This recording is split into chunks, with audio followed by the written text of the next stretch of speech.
So ప్రస్తుతం మనం karate Kalyani గారి దగ్గర ఉన్నాము. సో రెండు తెలుగు రాష్ట్రాల వారికి ఈవిడంటే ఎవరో తెలియని వారంటూ ఎవరూ ఉండరు, ఖచ్చితంగా అందరికీ తెలిసే ఉంటుంది. నమస్తే మ్యామ్, ఎలా ఉన్నారు? చాలా బాగున్నాను. ఈ మధ్య అసలు కనపడట్లేదు. అంటే కొంచెం పర్సనల్ వర్క్స్ కూడా ఉంటాయి కదా, అందువల్ల నా పనులు నేను చేస్తున్నాను, వేరే ఒక మంచి పనులే చేస్తున్నా. సో ఈరోజు లోక్మంథన్ ప్రోగ్రామ్ ప్రారంభమైంది కాబట్టి సో ఇక్కడ మీరు ఏమైనా పార్టిసిపేట్ చేస్తున్నారా? ముఖ్యంగా లోక్మంథన్ అనేది చాలా చాలా ప్రెస్టీజియస్ ప్రోగ్రామ్. ఈ ప్రోగ్రామ్కి వివిధ ప్రాంతాల నుంచి, వేరే రాష్ట్రాల నుంచి అందరూ ఒక రావాలి అని ఉత్సుకతతో వస్తారు. సో ఈ ప్రోగ్రామ్కి వచ్చి చూసినా కూడా మనం హ్యాపీ అన్నమాట. దీనిలో పార్టిసిపేట్ చేస్తేనే ఇంకా ఇంకా అద్భుతం. బట్ నేను ఈసారి పార్టిసిపేట్ చేయట్లేదు, బట్ ప్రమోట్ చేశాను. లోక్మంథన్ ప్రోగ్రామ్ని ప్రమోట్ చేశాను. ఏంటి లోక్మంథన్ ఎందుకు రావాలి, ఎలా వెళ్ళాలి, అసలు మనం అందరం ఇంత అద్భుతంగా చేసుకునే ఒక పండగ ఇది. ఈ పండగని మన అందరం కూడా దగ్గరుండి వెళ్ళి జరిపించాలి, షేర్ చేయాలి అని నేనైతే ప్రమోట్ చేశాను. సో ద్రౌపది ముర్ము గారు రావటం, మన భారతదేశ ప్రథమ పౌరురాలు, ఆమె రావటం, ఆమెను చూద్దామని వచ్చాను. బట్ యాక్చువల్లీ నాకు టైమింగ్స్ కొంచెం తెలియక మార్నింగ్ వచ్చారు మేడం, ఈవినింగ్ అయిపోయింది నేను వచ్చేసరికి. సో మోహన్ భగత్ గారు రావటం, ఇలాంటి పెద్ద పెద్ద వాళ్ళు మహానుభావులు ఎవరెవరు ఉన్నారో అంటే ఎందరో మహానుభావులు అంటారు కదా, అలా అందరు మహానుభావులు ఇక్కడ ఒక్క దగ్గరే కలుస్తారు మనకి. సో దేశం కోసం, ధర్మం కోసం పనిచేసే ప్రతి ఒక్క దేశ భక్తుడు ఇక్కడ ఉంటాడు. అలాంటి వాళ్ళని కలవటం అనేది మన అదృష్టం. సో అందుకని నేను ఈరోజు లోక్మంథన్ కార్యక్రమానికి నేను కూడా హాజరయ్యాను.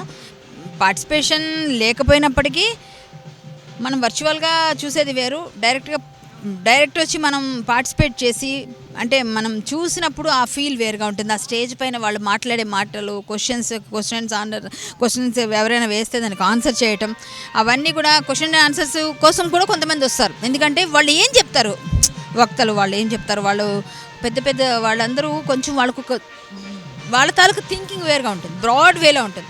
సో అది మనకి పనికొస్తుంది, ఉపయోగపడతాయి. ఇలాంటివన్నీ చిన్నపిల్లలు చూపించాలి, తెలియజేయాలి, మనం వినాలి. సో అందుకని ఈరోజు రావటం సంతోషంగా ఉంది. ఇంకా 24th వరకు ఉంది కాబట్టి సో మన సంస్కృతి సంప్రదాయాలు, మన కల్చర్ని ఎలా డెవలప్ చేయాలి, మన ఫ్యూచర్ జనరేషన్కి ఏమి ఇవ్వగలం, ఏమి అందిస్తాం, మన భారతదేశం ఔన్నత్యాన్ని ఎలా చాటి చెప్పగలం, ఎలా మనం ముందుకు తీసుకెళ్ళగలం, ఇదంతా కూడా తెలుసుకోవడానికి ఇది ఉపయోగపడుతుంది. అందుకని నేను కూడా రావడం జరిగింది. చాలా హ్యాపీ ఇక్కడ ఉండడానికి.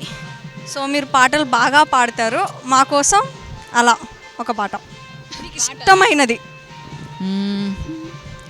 వందనమో జనయిత్రి సుందర భారత ధాత్రి, వందనమో జనయిత్రి మానిషాద ముని శోకం, మనీషి వ్యాస కవిపాకం, చందన శీతల వీవన వికసారవిందధల స్ఫురణ, వందనమో జనయిత్రి సుందర భారత ధాత్రి, వందనమో జనయిత్రి.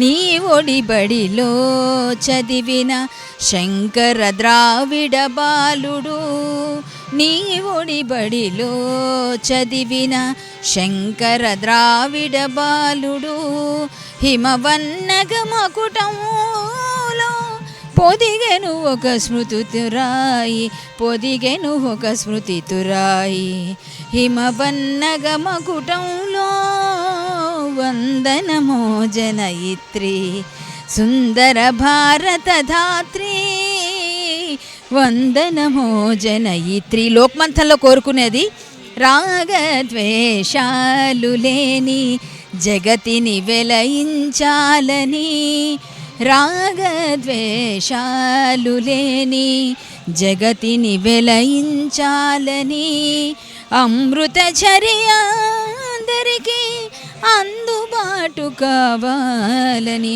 పొదిగెను ఒక స్మృతితురాయి, హిమవన్నగ మకుటంలో, వందనమో ప్రియమేదిని ఇందుకళా నిష్యందిని, వందనమో జనయిత్రి. భారత్ మాతా కీ జై, జై శ్రీరామ్.